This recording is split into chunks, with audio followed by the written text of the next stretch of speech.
Friends, स्वागत है आप सभी का आपके अपने यूट्यूब चैनल स्टडी विद विकास पाठक में एक बार फिर से। तो देखिए, आज के वीडियो में बात करेंगे 2022 का जो एग्ज़ाम हुआ था, ठीक है, क्लास 10th का जो ओरिजिनल क्वेश्चन था ऑब्जेक्टिव का 2022, जो टर्म 1 में होता था। टर्म के हिसाब से होता था 1 और 2। तो ये वीडियो बहुत ही इंपॉर्टेंट है दोस्तों, क्योंकि देखिए पिछले वीडियो में आपको 2022 का सारा मॉडल पेपर हम ऑब्जेक्टिव का दे दिए हैं, सेट 1 से लेकर सेट 5 तक पूरा कंप्लीट। तो इस वीडियो में ओरिजिनल सवाल देखेंगे जो एग्जाम में आया हुआ सवाल है, एमसीक्यू टाइप जो एग्जाम आया हो। देखिए क्या लिखा हुआ है कि annual secondary examination 2022 term 1 MCQ type सिद्धांत विज्ञान सैद्धांतिक साइंस थ्योरी प्लस, ठीक है। और फुल मार्क्स 40 क्वेश्चन रहेगा। उम्मीद है कि 40 क्वेश्चन रहेगा। जी हाँ दोस्तों, 40 क्वेश्चन है और ठीक है, बहुत ही मोस्ट इंपॉर्टेंट वीडियो है, तो जरूर अंत तक वॉच कीजिएगा, क्योंकि हो सकता है कि इस सवाल से बहुत सारा सवाल आपको मैच करते हुए दिखे और आपको एक आइडिया भी लगेगा कि किस टाइप का सवाल यहाँ पर बनता है, ठीक है। 2022 का ये टर्म 1 का है दोस्तों। तो चलिए टाइम नहीं गवाते हुए डायरेक्ट सवाल शुरू करते हैं। तो पहला सवाल है 2022, देखिए 2022 टर्म 1 फाइनल एग्जाम क्वेश्चन। तो पहला सवाल है उत्तल दर्पण कि उत्तल दर्पण द्वारा बना प्रतिबिंब सदैव कैसा होता है। तो उत्तल दर्पण से जब भी प्रतिबिंब बनता है, ठीक है, उत्तल दर्पण से दो टाइप का प्रतिबिंब बनता है और दोनों टाइप का जो प्रतिबिंब बनता है वो क्या होता है, सीधा होता है, क्योंकि काल्पनिक होता है, ठीक है। उत्तल दर्पण द्वारा बना प्रतिबिंब काल्पनिक होता है और इसलिए बोल सकते हैं कि यह काल्पनिक होता है, इसलिए क्या होता है, सीधा। अगर वास्तविक होता तो ये क्या होता है, उल्टा। तो इसलिए इस तरह से पहला क्वेश्चन का आंसर क्या होगा, सीधा। दूसरा क्वेश्चन है कि गोलीय दर्पण का फोकसांतर उसकी वक्रता त्रिज्या का कितना गुना होता है। देखिए पूछा है गोलीय दर्पण का फोकसांतर यानी कि एफ, उसका वक्रता त्रिज्या का कितना होता है। वक्रता त्रिज्या को आर बोलते हैं, तो आर बट्टे क्या होता है, 2 होता है। इसका मतलब क्या हुआ कि आधा हुआ दोस्तों, ठीक है। तो इसलिए इसका आंसर क्या होगा, आधा। थर्ड क्वेश्चन होगा कि अवतल दर्पण की फोकस दूरी क्या होती है। तो अवतल दर्पण की फोकस दूरी जो होती है वो ऋणात्मक होती है, ठीक है। अवतल दर्पण की फोकस दूरी क्या होती है, ऋणात्मक। देखिए 3 क्वेश्चन हो गया। चौथा सवाल का बात करेंगे। चौथा सवाल होगा दोस्तों कि हजामती, ठीक है, हजामती दर्पण के रूप में किस दर्पण का उपयोग होता है। चौथा होगा कि हजामती दर्पण के रूप में किस दर्पण का उपयोग होता है। तो वो होता है अवतल दर्पण, ठीक है। तो हजामती दर्पण के रूप में किसका प्रयोग होता है, अवतल दर्पण का, ठीक है। पांचवा सवाल होगा कि गोलीय लेंस मुख्यतः कितने प्रकार के होते हैं। तो गोलीय लेंस मुख्यतः जो होते हैं वो 2 प्रकार के होते हैं। कौन कौन, अवतल लेंस और उत्तल लेंस, ठीक है, गोलीय लेंस। फिर पूछा गया है, फिर छठा सवाल आप सबके सामने कि उत्तल लेंस के द्वारा वास्तविक आवर्धित प्रतिबिंब बनता है जब वस्तु स्थित होती है। उत्तल लेंस के द्वारा, ठीक है, उत्तल लेंस यानी कि इस लेंस के बारे में बात कर रहा है। अब पूछा गया है उत्तल लेंस के द्वारा कि वास्तविक आवर्धित प्रतिबिंब बनता है जब वस्तु कहाँ होती है। तो वस्तु लेंस और एफ के बीच होती है, यानी कि लेंस और एफ के बीच, ठीक है, एफ के बीच होती है वस्तु। ये सातवां सवाल क्या कहा जा रहा है, सातवां सवाल में कहा जा रहा है कि जब प्रकाश की किरण हवा से कांच में जाती है तो वह मुड़ जाती है। जब प्रकाश की किरण कहाँ जाती है, हवा से कांच में जाती है तो वो मुड़ जाती है। कहाँ मुड़ती है, देखिए हवा से कांच में जा रही है, यानी कि विरल माध्यम से सघन में जा रही है।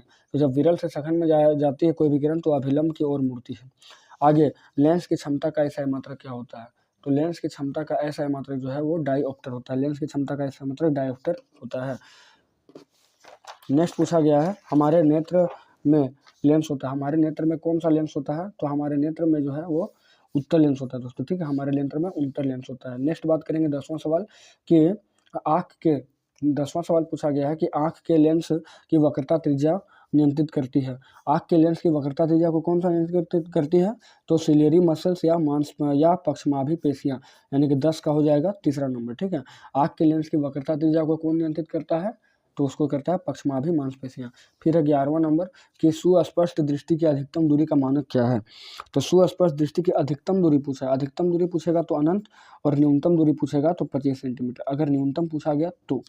आगे बात करेंगे, आगे होगा क्वेश्चन नंबर हम लोग का, आगे होगा 12वां नंबर, ठीक है। 12वां में पूछा गया कि अवतल लेंस के चश्मे का उपयोग किस दृष्टि दोष को दूर करने में किया जाता है। तो देखिए अवतल दर्पण का लेंस का उपयोग जो लेंस के चश्मे का उपयोग करते हैं निकट दृष्टि दोष को दूर करने में, और दूर दृष्टि दोष जो होता है उसके लिए हम लोग उत्तल लेंस प्रयोग करते हैं, और जरा दूर दृष्टिता के लिए हम लोग बायोफोकल लेंस यूज करते हैं। बायोफोकल लेंस जिसको बोलते हैं द्विफोक्सी, उसमें उत्तल और अवतल दोनों होते हैं, द्विफोकस लेंस, ठीक है। काफ़ी इंपॉर्टेंट सवाल है ये सब, क्योंकि 2022 के फाइनल एग्जाम में आया हुआ है, इसलिए मोस्ट इंपॉर्टेंट बन जाता है। आगे 13वां सवाल है, तारे का टिमटिमाना प्रकाश की किस घटना को दर्शाता है? तारे का टिमटिमाना, तो तारे का टिमटिमाना जो है वायुमंडलीय अपवर्तन को दिखाता है। तो यहाँ वायुमंडलीय अपवर्तन नहीं बल्कि प्रकाश का अपवर्तन है, तो प्रकाश के अपवर्तन को ही दर्शाता है। आगे देखिए 14वां सवाल क्या बोला गया है। 14वां सवाल बोला गया दोस्तों कि किसी अभिक्रिया में भाग लेने वाले पदार्थ क्या कहलाते हैं? तो कोई भी अभिक्रिया होता है उसमें भाग लेने वाला पदार्थ क्या कहलाता है? अभिकारक, ठीक है, एजेंट उसको बोलते हैं या तो रिएक्टेंट्स बोलते हैं। आगे 15वां सवाल देखिए आप, समीकरण CaCO3 सी उष्मा दिया CO प्लस CO2 किस प्रकार का अभिक्रिया है? तो देखिए यहाँ पे एक बड़ा यौगिक जो है वो दो छोटे छोटे यौगिक में जुड़ गया है, ठीक है, तो CaO प्लस CO2, इसलिए इसको भी बोलेंगे वियोजन। और जब इससे अगर इधर पूछा जाता तो इसको संयोजन बोलते, क्योंकि दो यौगिक मिलकर एक बड़े अथी को बनाएंगे तो उसको संयोजन बोलेंगे, और एक बड़ा यौगिक दो छोटे छोटे चीज में टूटेगा तो उसको वियोजन बोलेंगे। आगे 16वां नंबर क्वेश्चन होगा, 16वां नंबर पूछा गया है कि श्वसन जो है वो कैसे अभिक्रिया, श्वसन कैसे अभिक्रिया, ठीक है, तो श्वसन देखिए, श्वसन में ऊष्माक्षेपीय अभिक्रिया होती है, श्वसन जो होती है ऊष्माक्षेपीय अभिक्रिया। नेक्स्ट बात करेंगे 17वां क्वेश्चन। 17वां क्वेश्चन आप लोगों के सामने है कि निम्न में कौन सी अभिक्रिया नहीं होगी, ठीक है, निम्न में से कौन सी अभिक्रिया नहीं होगी? तो देखिए ZnSO4 प्लस Cu नहीं होगी, ठीक है, क्योंकि CuSO4 प्लस Zn हो सकता है, ठीक है, लेकिन ZnSO4 प्लस Cu वाली अभिक्रिया कभी नहीं होगी दोस्तों। सवाल है, हाँ 18वां नंबर सवाल होगा कि निम्न में कौन संतुलित समीकरण है? संतुलित देखना है, इसमें अभिकारक और उत्पाद दोनों देखना होता है। तो देखिए समीकरण थर्ड जो है यानी कि 3Fe, यहाँ देखिए Fe3 है, यहाँ Fe3 है, फिर H2 आपका जो है 2 और 4 6 है, यहाँ पर भी 2 और 4 6 है H2, और O जो आपका 4 है, तो O देखिए आप यहाँ पे 4 है और ये O यहाँ पर भी क्या है 4 है, इसका मतलब समीकरण सेकंड नंबर जो है वो संतुलित है। आगे 19वां सवाल देखेंगे, 19वां क्वेश्चन देखेंगे कि अभिक्रिया पूछा गया है, क्रिया ZnO प्लस C और Zn प्लस CO में किसका उपचयन हुआ? तो उपचयन का मतलब होता है ऑक्सीजन का जुड़ना, तो ऑक्सीजन जाकर किस में जुड़ा? देखिए कार्बन में जाकर जुड़ा, तो कार्बन का क्या हुआ? उपचयन हो गया, इसलिए 19 का क्या हुआ? दूसरा आंसर सही हुआ, ठीक है। आगे 20वां सवाल देखेंगे कि कौन सा पदार्थ लाल लिटमस पत्र को नीला कर देता है? लाल को नीला करता है, ठीक है, तो वो क्षारक, लाल को नीला करने वाला कौन होता है? क्षारक। लाल को नीला करने वाला क्या होता है? क्षारक होता है दोस्तों, ठीक है, तो 20 का हो जाएगा 2। आगे 21वां नंबर सवाल देखने वाले हम लोग।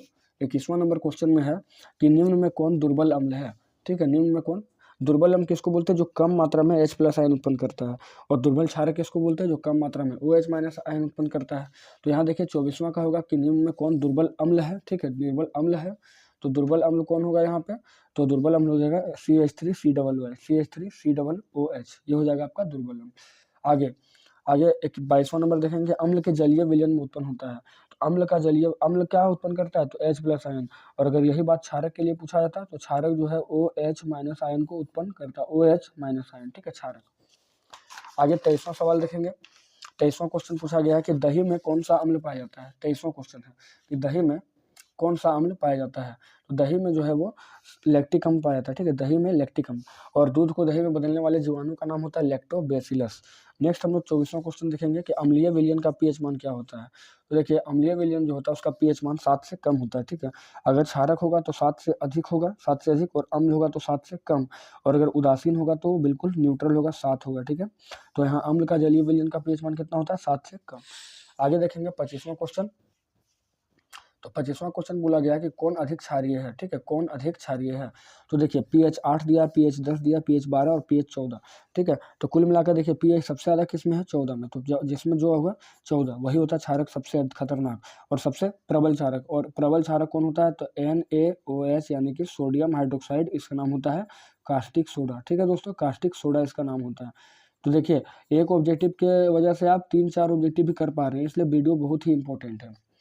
आगे विरंजक चून का रासायनिक सूत्र, ये वाला जो है 2024 वाले एग्जाम में भी आया हुआ है कि विरंजक चून का रासायनिक सूत्र क्या है।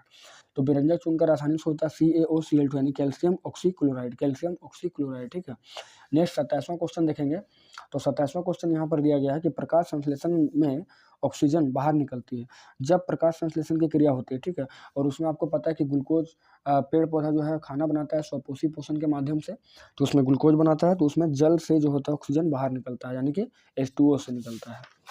आगे 28वां क्वेश्चन देखेंगे, अनोक्सी श्वसन के फलस्वरूप क्या बनता है, ठीक है, अनोक्सिक शोषण के फलस्वरूप एथिल अल्कोहल बनता है, यानी कि अनोक्सिक को आप कह सकते हैं अवायवीय, ठीक है, अनएरोबिक। अवायवीय शोषण में क्या होता है, ग्लूकोज पूरा टूट नहीं पाता है और 2 एटीपी आपका ऊर्जा बनता है, इसमें 2 एटीपी ऊर्जा जो बनता है, इसके वजह से थोड़ा बहुत लैक्टिक अम्ल जमा होता है, इसीलिए इसको एथिल अल्कोहल कहा जाता है। तो 28 का हो जाएगा 2। आगे 29वां क्वेश्चन होगा। 29वां क्वेश्चन है, निम्नलिखित में कौन परजीवी है, निम्नलिखित में कौन परजीवी है, देखिए, ठीक है, तो राइजोबियम, प्लाज्मोडियम, आर्किड और मच्छर, तो इसमें हो जाएगा प्लाज्मोडियम। प्लाज्मोडियम जो होगा वो परजीवी होगा। आगे आगे देखेंगे 30वां क्वेश्चन। 30वां क्वेश्चन दिया गया है कि रुधिर के तरल भाग को क्या कहते हैं, रुधिर के तरल भाग को क्या कहते हैं, तो रुधिर के तरल भाग को हम लोग प्लाज्मा कहा जाता है, रुधिर के तरल भाग को प्लाज्मा कहा जाता है। आगे मछली के हृदय में कितने कोष्ठक होते हैं, मछली के हृदय में कितने कोष्ठक हैं, तो मछली के हृदय में जो होता है वो 2 कोष्ठक होता है, ठीक है, 2 कोष्ठक, और मानव के हृदय में 4 कोष्ठक होता है, जिसमें 2 निलय और 2 अलिंद होता है। आगे 32वां क्वेश्चन देखेंगे। तो 32वां क्वेश्चन आप सभी के सामने है कि मनुष्य के वृक्क में एक तंत्र का भाग है जो संबंधित है। देखिए, मनुष्य के ये वृक्क यानी कि किडनी जो है किससे रिलेटेड होता है, पोषण से, श्वसन से, उत्सर्जन से, परिवहन से। तो किडनी जो आपका है उत्सर्जन से, और उत्सर्जन तंत्र की संरचनात्मक और क्रियात्मक इकाई कौन सी होती है, तो वो आपका होता है नेफ्रॉन, ठीक है, जिसको वृक्काणु कहते हैं। चलिए आगे बात करेंगे हम लोग। आगे 33वां क्वेश्चन बात करेंगे। मैग्नीशियम पाया जाता है, ठीक है, मैग्नीशियम किस में पाया जाता है, तो मैग्नीशियम जो है वो क्लोरोफिल में पाया जाता है, मैग्नीशियम जो है क्लोरोफिल में पाया जाता है। आगे 34वां, इसमें मुकुलन विधि द्वारा जनन किस में होता है, मुकुलन से जो जनन है वो किस में होता है, तो मुकुलन से हाइड्रा में और ईस्ट में जनन होता है, ठीक है, हाइड्रा में। तो 34 का हो जाएगा 2। आगे 35वां सवाल है कि एड्स रोग किसके कारण होता है, तो एड्स रोग जो होता है विषाणु की वजह से होता है, यानी वायरस की वजह से, ठीक है।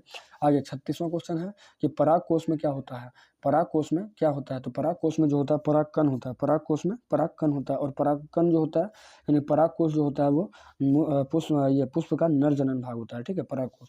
आगे पूर्ण विकसित अंडाशय कहलाता है, पूर्ण विकसित अंडाशय क्या कहलाता है, तो फल, बीज, बीजांड या इनमें से कोई नहीं, तो पूर्ण विकसित अंडाशय जो होता है वो फल कहलाता है दोस्तों, ठीक है, फल। आगे 38वां क्वेश्चन देखेंगे। 38वां क्वेश्चन है कि अनवीकरणीय ऊर्जा स्रोत, अनवीकरणीय यानी कि नॉन रिन्यूएबल, तो अनवीकरणीय ऊर्जा स्रोत कौन होता है, कोयला, ठीक है। बाकी आप देखिए पवन हो गया, सूर्य हो गया और जल हो गया, ये है नवीकरण, जिसको आसानी से नवीकृत किया जा सकता है।